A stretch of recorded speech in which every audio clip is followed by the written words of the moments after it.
A paz do Senhor, meus irmãos, é um prazer estar aqui com você para mais uma aula da nossa Escola Bíblica Dominical. O subsídio hoje é da nossa lição de número 4, que tem como título Quando a criatura vale mais que o Criador. Essa lição pertence à nossa revista, que tem como tema a Igreja de Cristo e o Império do Mal, como viver neste mundo dominado pelo espírito da Babilônia. Desde já quero convidar você que ainda não é inscrito nesse canal.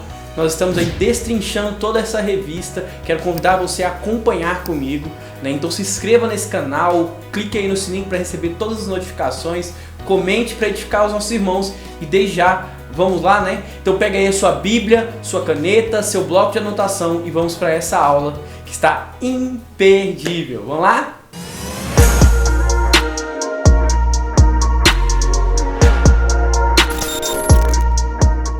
Então hoje, na nossa lição de número 4, nós estudaremos sobre o tema, né? Quando a criatura vale mais que o Criador. Essa lição será lecionada no dia 23 de julho de 2023. Já quero iniciar expondo, então, portanto, a verdade prática que vai nos guiar durante toda a nossa lição. Está escrito o seguinte, acompanha comigo aí na sua tela. A exaltação da criatura acima do Criador é a usurpação da glória divina pela mentira e vaidade humana. Então, o que nós precisamos entender que o foco dessa lição é justamente contrapor essa ideia desse espírito da Babilônia. Olha só o tema da nossa revista. É um espírito da Babilônia que tem características que nós vamos perceber que não são características próprias que surgiram agora, mas são características que acompanham a humanidade, tornando-se, portanto, normalizadas, que podem adentrar no nosso meio. Qual delas hoje nós vamos combater? Justamente a ideia humanista, a ideia do antropocentrismo, em que o homem é colocado como sendo centro de todas as coisas, tiramos o Criador, que deve ser o centro de todas as coisas, e colocamos exatamente os homens. Portanto, esse fato atrai para nós a mentira e um fato, a vaidade humana sendo estabelecida, afagando o ego dos seres humanos e de fato nos tornando inimigos de Deus. Nós vamos perceber, portanto, que essa exaltação à criatura é totalmente contrária à verdade bíblica. E é a partir daí que eu quero trazer para nós os nossos objetivos dessa lição. Primeiro, identificar as consequências da irreligiosidade e culto à criatura. Então, quais são as consequências que colocar o homem como centro de todas as coisas vai trazer a nós, raça humana, vai trazer a todas as criaturas? Objetivo número 2, professor, é compreender a origem histórica do humanismo e do antropocentrismo e seus desdobramentos em nossa cultura. Como isso é desvelado em nossa cultura? De onde surge essa ideia humanista? E por terceiro, conhecer os tipos de idolatria e as orientações bíblicas para escapar desses males. Portanto, reconhecer quais são essas idolatrias que se revelam no espírito da Babilônia, quais são as ferramentas, partindo das verdades bíblicas, que temos para combater essas idolatrias.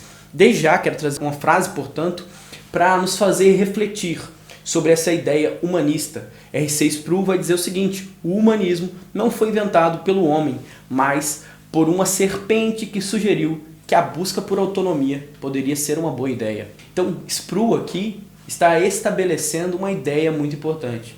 O humanismo, colocar o homem como centro de todas as coisas, satisfazer as vontades do homem, o homem querendo se igualar a Deus, não surge somente no mundo atual, não surge nesse pós-modernismo, não surge na vivência que nós temos no dia a dia. Não. Essa ideia de colocar o homem no centro das coisas surge na queda da humanidade.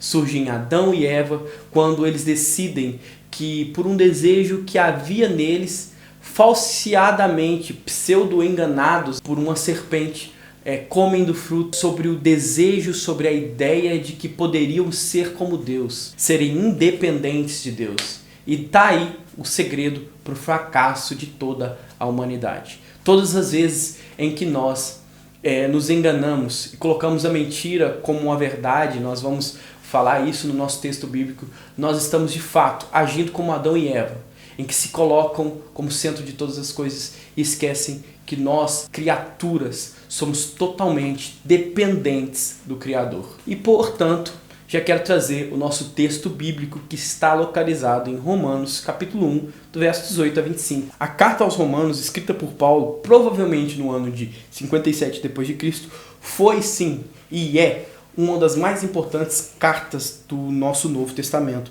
Ela foi causadora das maiores revoluções em Agostinho de Hipona, em Martinho Lutero, em John Wesley, e de fato ela pode e continuará sendo uma das cartas que, quando lidas, reveladas e inspiradas pelo Espírito Santo, é capaz de nos fazer entender as verdades bíblicas intrínsecas que nós devemos vivenciar. A igreja em Roma é abençoada por Paulo com essa carta, e nós também, porque a escrita dela é destinada não só aos romanos, mas a toda a igreja. Nos primeiros capítulos da carta ao Romano, portanto, vai enfrentar, ele vai se deparar com uma tese: o pecado é universal. E entendendo assim, Paulo ele vai trazer fortes acusações que nos fazem desvelar, revelar que somos pecadores. Tanto gentios, como judeus, como os gregos, todos estamos debaixo do pecado. Então ele vai fazer uma série de acusações que de fato têm fundamento e vão revelar que nós não somos salvos por obras, mas somos salvos pela fé em Jesus Cristo. Ele vai revelar o pecado na sociedade gentílica depravada, que está localizado no nosso texto, do verso 18 ao verso 32 do capítulo 1. Depois ele vai também apresentar os pecados dos críticos moralistas, tanto gentios quanto judeus, no capítulo 2, do verso 1 ao 16. Vai também apresentar os pecados dos judeus presunçosos, no capítulo 2, verso 17, até o capítulo 3, no verso 8. E depois, por último, finalizar revelando o pecado de toda a humanidade, no capítulo 3, no verso 9 ao verso 20. Então, qual o motivo pela qual Paulo vai trazer os pecados existentes dentre essas classes, que ele seleciona, 4 especificamente, para que nós possamos reconhecer a depravação total, a universalidade do pecado e que nós somos totalmente dependentes de Deus. Então, o argumento em que ele vai colocar, nós vamos perceber isso no verso que nós leremos, é que todos nós conhecemos a Deus.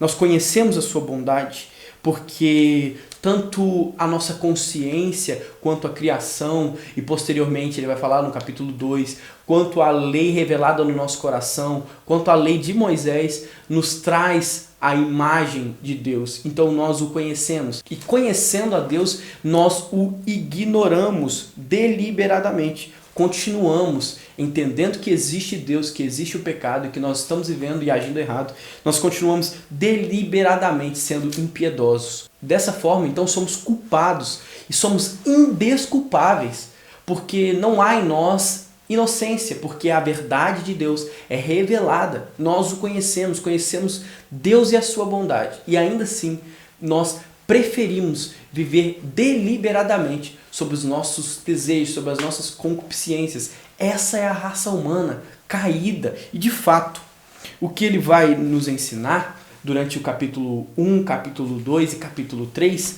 é que justamente nós conhecemos a Deus e que não somos salvos por aquilo em que fazemos, mas somos salvos pela fé em Jesus. E é sobre esse argumento que eu quero inicializar a exposição do texto bíblico, que está escrito o seguinte no verso 18: a ira de Deus se revela do céu contra toda a impiedade e perversão dos homens que detêm a verdade pela injustiça. Ou seja, a ira de Deus aqui, traga por Paulo, na verdade, é diferente de tudo que nós conhecemos, porque não é justamente um sentimento humano, mas pelo contrário, a ira de Deus aqui é um fato objetivo. E qual fato objetivo é esse? É que ele vai revelar posteriormente é que o pecado em si gera consequências, e essas consequências são justamente pelo padrão moral definido por Deus. Então, Deus, ao irar-se, revela que não compactua com o pecado da humanidade. Na ordem moral, a ira de Deus significa não um sentimento, mas uma atitude objetiva de sua vontade. Calvino, ao interpretar esse texto de Paulo, ele vai dizer que não é uma implicação de uma emoção de Deus, mas um sentimento em relação ao pecador que é punido, justamente pela contraposição que é estabelecida por Paulo anteriormente, que fala sobre a justiça de Deus e consequência, a ira de Deus como sendo uma contraposição entre o padrão moral que Deus rejeita. Ou seja, a ira de Deus está ligada a uma ação, a atitude no propósito de Deus, acreditando, portanto, que Deus abandona aqueles que decidem deliberadamente viver no pecado. Isso vai ser colocado no verso 26 do capítulo 1 de Romanos, que Deus os deixa, que Deus os abandona, para que tenham, portanto, a vivência como querem, mas também as consequências de deliberadamente viver no pecado. O termo impiedade, que vem do grego azebeia, está escrito aqui, portanto, significa uma ofensa no campo religioso e se expressa como uma idolatria. A adoração da criatura é colocada como centro ao invés da adoração ao Criador. Então, o sentimento de impiedade é justamente quando o ser humano, em sua perversão, coloca os seus desejos, a adoração a si próprio, a adoração à criatura, ao invés da adoração ao Criador. E, consequentemente, a sua injustiça, que é o termo grego adikia, que significa perversidade moral.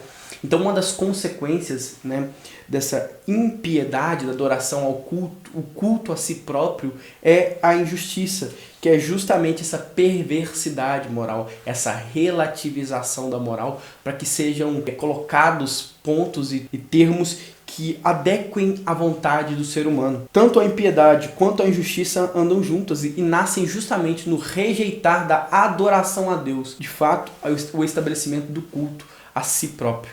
No verso 19 e no verso 20, analisem comigo esse trecho que Paulo coloca. Está escrito o seguinte: porquanto o que de Deus se pode conhecer é manifesto entre eles, porque Deus lhes manifestou.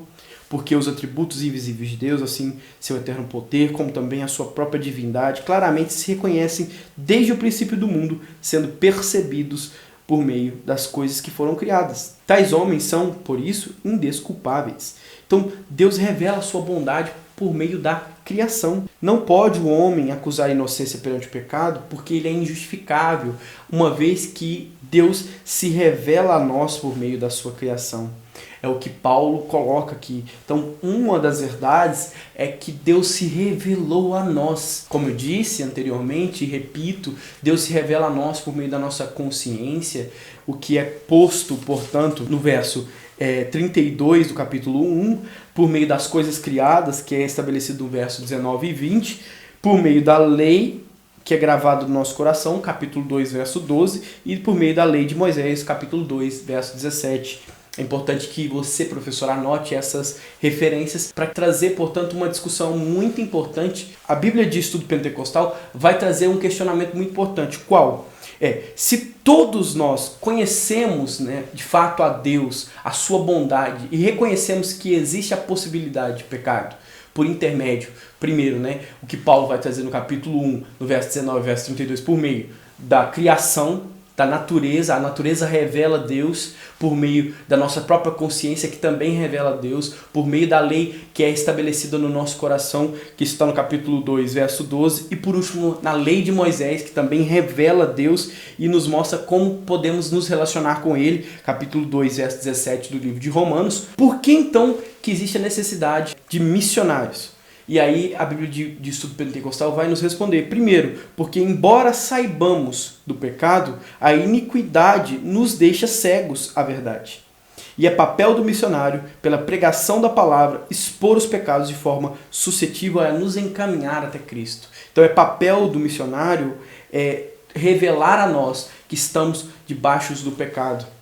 Embora as pessoas creiam que Deus existe, se recusam a comprometer com Ele. E é papel do missionário convencê-las do perigo de uma vida em que ignoramos e não nos comprometemos com Cristo. Terceiro, os missionários ajudam a igreja a obedecer à grande comissão do nosso Senhor Jesus em Mateus capítulo 28, verso 19. Ide por todo o mundo e pregai o evangelho a toda criatura. E por último, por que é importante termos missionários? Porque embora a natureza aponte para a existência de Deus, quando em consciência, por meio da natureza, quando por meio da lei revelada no nosso coração, por meio da lei de Moisés, nós temos um conhecimento de um Deus inteligente, poderoso e detalhista. Mas é quando conhecemos Jesus que nós conhecemos de fato sobre a misericórdia, sobre a bondade e sobre o amor de Deus. É fundamental termos missionários que revelem que nós estamos cegos pelos pecados, que nós precisamos nos arrepender e conhecer a Cristo, que nós precisamos de fato levar o Evangelho a toda criatura e que nós precisamos, portanto, conhecer mais esse Deus misericordioso, bondoso e amoroso. No verso 21, portanto, está escrito: porquanto, tendo conhecimento de Deus, não glorificaram como Deus, nem lhe deram graças, antes se tornaram nulos em seus próprios raciocínios, obscurecendo-lhes do coração insensato. Paulo retrata aqui a decadência do homem em direção ao pecado. Primeiro passo, rejeita a Deus. Em seguida, elabora um conceito de como esse Deus deve ser para se satisfazer, para agradar o seu ego. Depois, cedem a toda espécie de iniquidades, como ganância, ódio, inveja, crimes, lutas, enganos, malícias. E daí, por último, em última consequência, passam a odiar Deus. O coração deles se fecha para a verdade e vivem uma pseudo-verdade que eles criam para afagar os seus próprios egos. E aí dizem, já não há mais pecado, já não há mais moral, já não há mais nada, porque de fato agora eu vivo sobre uma pseudo-verdade que eu criei, para que minha consciência não me acuse de que esse Deus revelado de fato me condena pelos meus pecados e que eu tenho necessidade desse Deus. De fato, existe dentro dos homens um vazio que só Deus pode preencher. E mesmo que essas pseudo-verdades sejam criadas, nós continuaremos sentindo cada vez mais latentes esse vazio, se não o procurarmos, se não nos arrependermos dos nossos maus caminhos. No verso 22, ele vai trazer uma coisa que é importante nós analisarmos e quando trazermos para os nossos dias, nós percebemos quão isso é uma coisa desvelada no nosso meio. No verso 22 está escrito: inculcando-se por sábios, tornaram-se loucos. Ou seja, sem contato com a verdade, sem contato com a realidade, as especulações pretensiosas dos homens são todas sem sentido. Os homens se têm como sábios quando na verdade são apenas loucos, vivendo sobre essa pseudo-verdade criada para fingir que Deus não existe e que eles não precisam desse Deus. Verso 23, portanto, está escrito: e mudaram a glória de Deus incorruptível em semelhança da imagem de homem corruptível, bem como de aves, quadrúpedes e répteis. Gosto muito de um comentário, trago justamente pelo comentário Bacon, que vai dizer o seguinte: em seu pensamento, esses homens reduzem Deus a 2 pernas, depois 4 patas e finalmente a rastejar sobre o ventre. Em todos os tempos eles se dizem sábios, mas isso exatamente ilustra a tolice do raciocínio desses homens quando rejeitam a verdade de Deus em seu meio. Eles estão de fato mudando a glória de Deus, que é incorruptível, por uma corruptibilidade humana. E isso é inaceitável. E para terminarmos, o verso 24 e 25, ele vai concluir dizendo: por isso, Deus entregou tais homens à imundícia, pelas concupiscências de seu próprio coração, para desonrarem o seu corpo entre si. Deus permite, portanto, que esses insensatos vivam como desejam, ou seja, vivam e recebam as consequências conforme desejam viver. Isso é, de fato, a ira de Deus. É Deus dar exatamente aquilo que os homens merecem. Deus não quer o pecado, por isso Ele quer que nós nos arrependamos. Mas quando decidimos deliberadamente rebelar-se contra Ele, a afirmação é que não há desejo de ser perdoado. Portanto, o coração aqui entendido como o centro do nosso sentimento, dos nossos pensamentos e da nossa vontade, seguem agora as vontades e os desígnios humanos.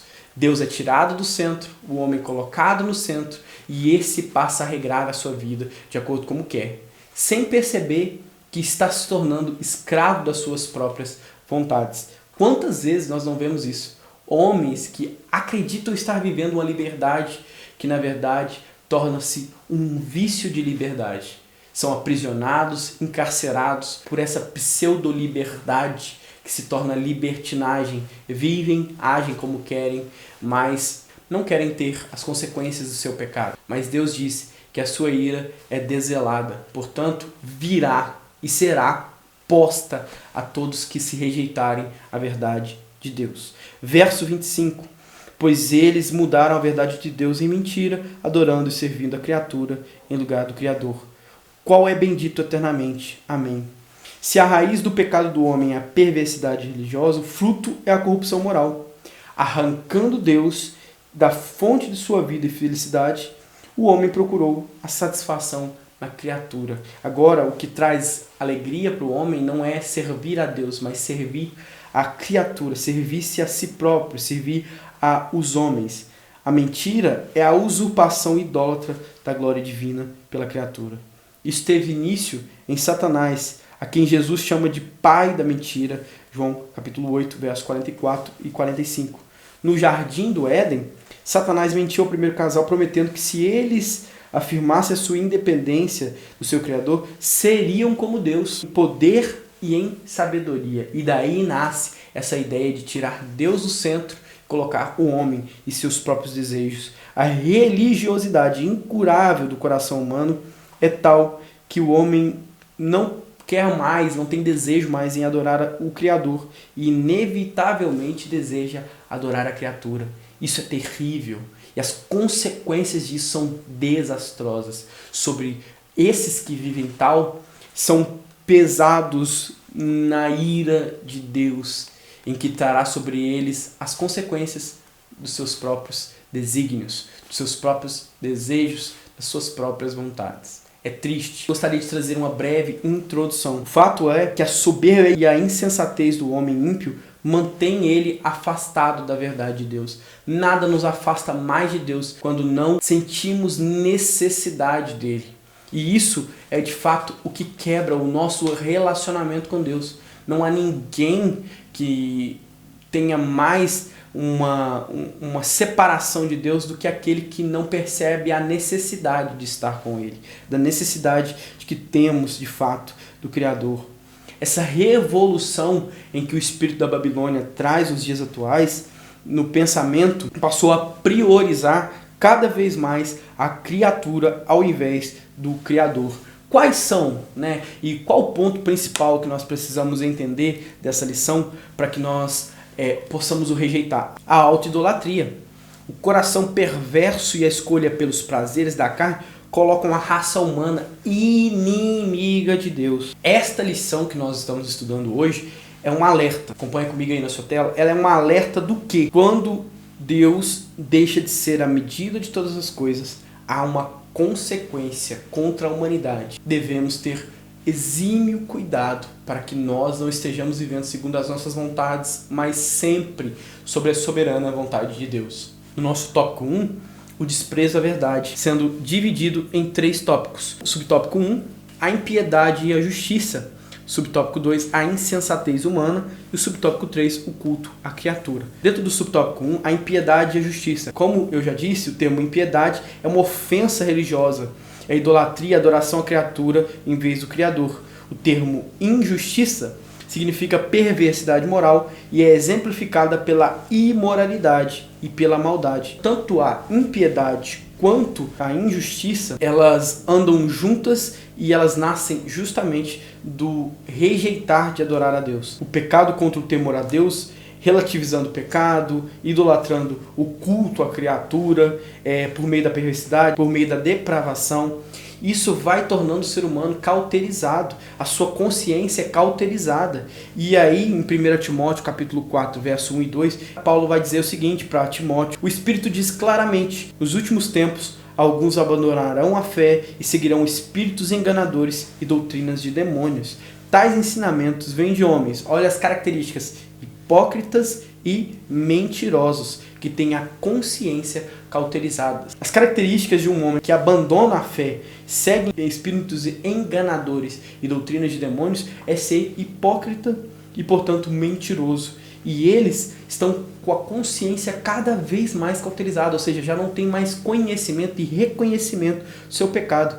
E isso é consequência de rejeitar a adoração, a glorificar o Deus Criador. Está no verso 21, capítulo 1, que a recusa de adorar a Deus traz essas consequências à humanidade. No subtópico 2, a insensatez humana. Como é importante nós analisarmos isso, tá? Como eu disse, John Stott ele vai falar que Deus se revela à humanidade de 4 formas. Quais?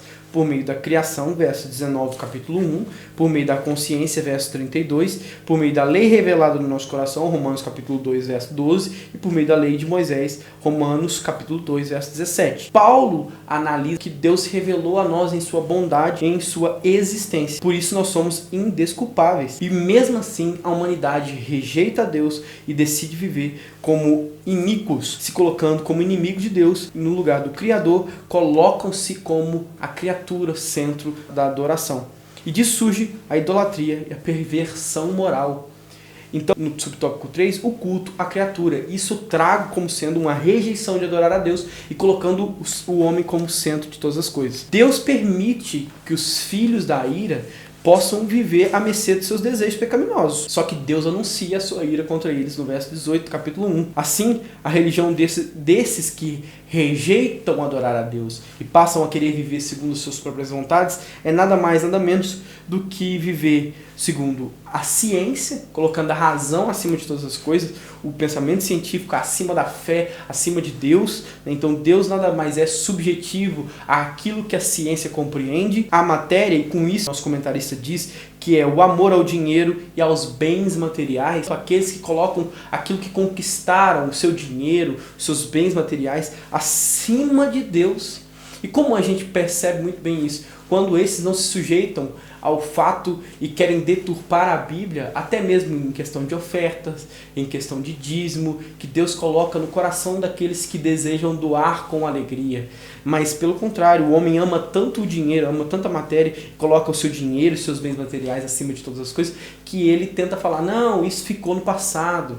Oferta já não é para os dias atuais. Começam a viver uma vida em que se enganam com essa pseudo-verdade para que seja normalizado. Quando colocam também a sociedade, o artista, o atleta, o político também, como sendo o centro de sua adoração, o líder religioso. Quem idolatra homens, matéria, ciência, qualquer que seja a filosofia, no lugar de Deus, está afrontando diretamente Criador. E dessa forma, então, nós entendemos que o desprezo à verdade é uma das características desse humanismo. E de onde surge esse humanismo? No nosso tópico 2, acompanha aí comigo, ele vai falar sobre a revolução do pensamento humano. Está encadeado o subtópico 1, 2 e 3, o renascentismo, o humanismo, o iluminismo e, posteriormente, o modernismo. A Renascença, que é um movimento intelectual que surge na Europa Ocidental no século XIV ao século XVI, ele é coincidente a um período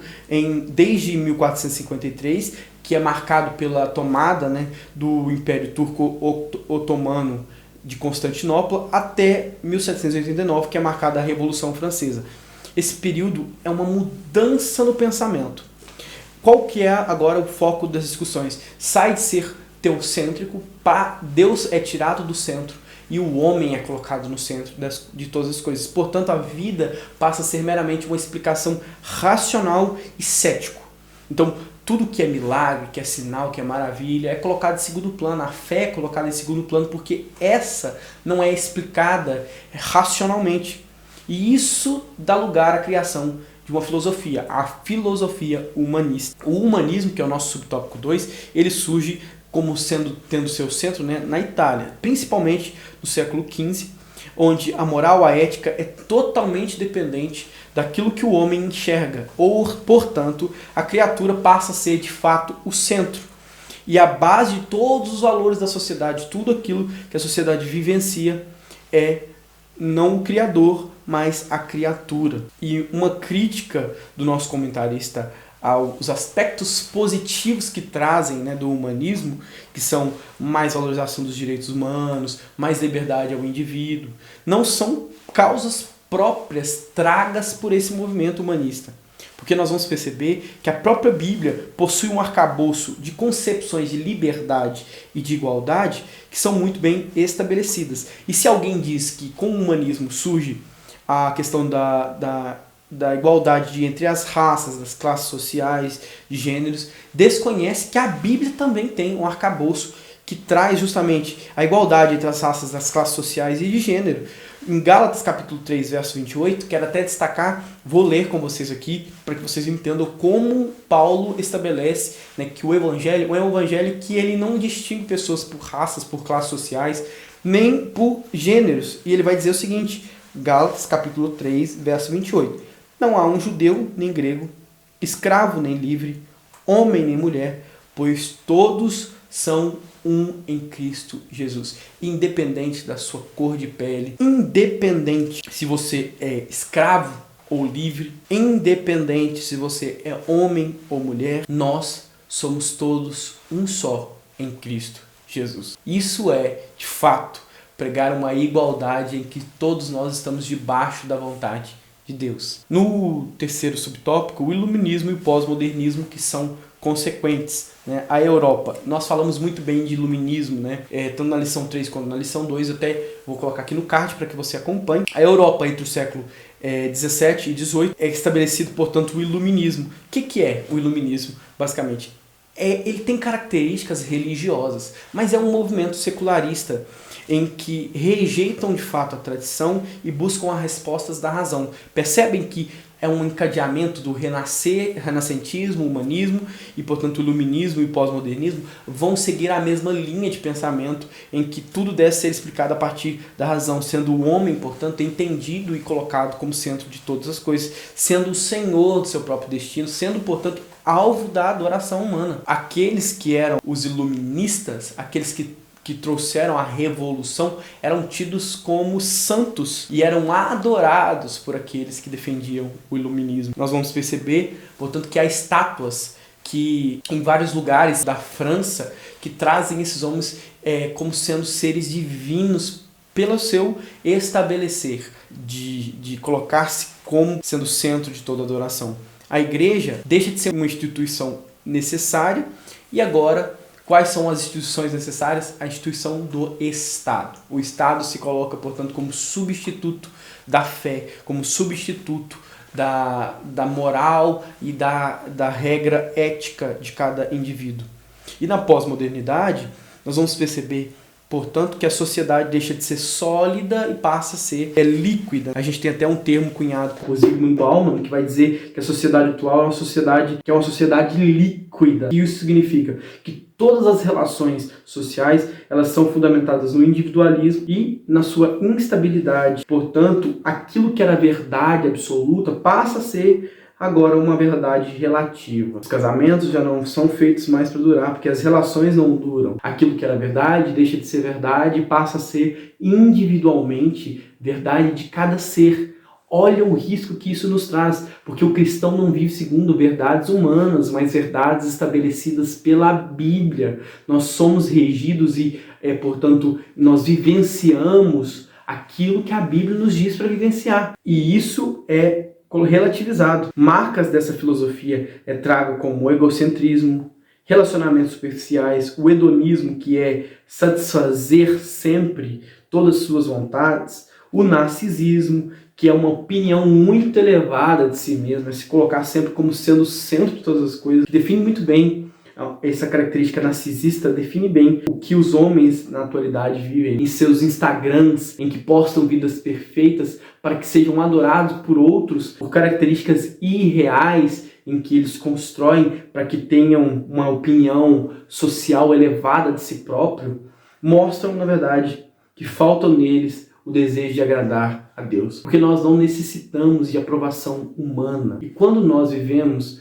nossas vidas sem querer aprovação humana, mas sermos aprovados por Deus, é que de fato que nós seremos exemplos na sociedade. É que nós seremos exemplos para aqueles que nos rodeiam. Não porque fazemos para ser reconhecidos por homens, mas fazemos para ser reconhecidos por Deus. E isso é o que de fato importa. E aí no nosso tópico 3, tipos de autoidolatria. Vou ser breve nisso. A idolatria da autoimagem, como eu disse, né, o homem caído, segundo Paulo em 2 Timóteo, capítulo 3, verso 2 ao verso 4, ele tem as características quais? Avarento, ama o dinheiro, é odioso, né, sem amor com o próximo, ele é apático com a situação dos outros, ele é rebelde, sem amor para com Deus, ele é hedonista, ama os prazeres e ele tem uma necessidade de autopromoção. Quantas pessoas nós não podemos destacar nessas características de que anseiam pelo reconhecimento humano, só vivem se são reconhecidos por outros, só fazem se são reconhecidos por outros, mas que nós possamos rejeitar essa autoidolatria, porque Cristo é primazia nas nossas vidas. Isso não pode adentrar nas igrejas, nós não podemos, como líderes, como jovens, fazer algo na casa do Senhor esperando que sejamos reconhecidos por nossos pastores ou por os irmãos que frequentam a nossa comunidade cristã, a nossa igreja, mas que de fato façamos tudo para a glória de Deus. Não para a autopromoção, mas para que Deus seja glorificado. A idolatria no coração também é, portanto, aqui resgatando tudo que dissemos, o coração sendo o centro das nossas vontades. Ele é descrito em Jeremias capítulo 17, verso 9, como enganoso, perverso, e naturalmente saem deles os maus pensamentos, as imoralidades e as avarezas, a soberba, a insensatez, a maldade de tudo que fazemos, de tudo que somos, portanto, procede do nosso coração. E se nós vivemos segundo o nosso coração, nós seremos falhos, nós falharemos de fato. Então, essa idolatria que parte do nosso coração deve ser rejeitada, porque o salmista, no Salmo 119, vai nos ensinar que nós devemos guardar a palavra no nosso coração, que nós não possamos pecar contra o Senhor. Um dos caminhos pela qual nós desprendemos de toda a idolatria da autoimagem e idolatria do coração é quando nós guardamos a palavra no nosso coração. E por último, a idolatria sexual.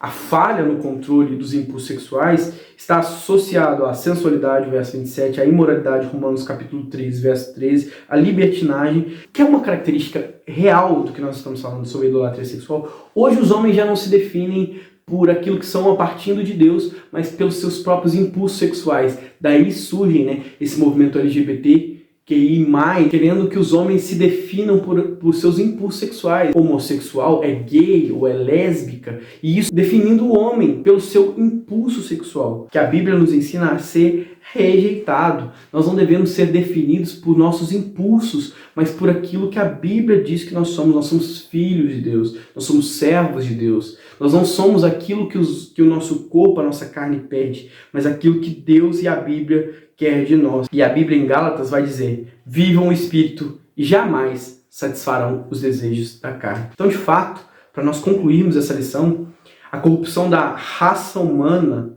é o desfecho de sua rebelião à verdade divina. A impiedade, a ausência de retidão, a injustiça resultam justamente dessa teoria humanista antropocentrista em que quer trazer a nós que a criatura não precisa do Criador, ela é autossuficiente. É uma vontade, um desejo de sermos acima do Criador, nos colocarmos no lugar dos Criadores. E aí existem pessoas que colocam relacionamentos, colocam pessoas, colocam cargos, colocam dinheiro, colocam bens materiais no lugar de Deus. E essa autoidolatria, essa depravação moral, essa decadência social e espiritual é fruto desse humanismo que destrói, que corrói a humanidade. E não distante, de fato, se nós não andarmos em obediência à palavra de Deus, ao rejeitarmos os pensamentos humanistas, em colocar o homem como centro, nós precisamos entender que virá sobre nós a ira de Deus. Em Romanos capítulo 2, verso 8 ao verso 11, eu quero trazer para que nós concluamos essa lição, e vai ser escrito o seguinte: mas haverá ira e indignação para os que são egoístas, para os que rejeitam a verdade e seguem a injustiça. Haverá tribulação, a angústia para todo ser humano que pratica o mal, primeiro para o judeu, depois para o grego, mas glória, honra e paz para todo que pratica o bem, primeiro para o judeu, depois para o grego, pois em Deus não há parcialidade. Deus não é parcial com os nossos pecados. Dessa forma, para o que pratica o mal, para o que são egoístas, há de fato tribulação e angústia, mas para aqueles que falam a verdade, vivem a verdade, são justos verdadeiramente, justificados em Deus porque reconhecem a sua total dependência de Deus, a paz, a glória e a honra. Que nós possamos, portanto, viver essa honra, essa glória e essa paz e rejeitar todo pensamento que quer nos colocar no lugar de Deus. Porque, de fato, nós somos aquilo que Deus quer que nós sejamos. E quer saber? A paz do Senhor. Que as bênçãos se derramem sobre você e sobre a sua família. É tudo que eu desejo. Que você seja muito usado esse domingo para lecionar na sua classe e que Deus abençoe grandiosamente a sua igreja, a sua congregação. Eu te vejo até uma próxima aula e o meu desejo é que Deus te abençoe. Até lá!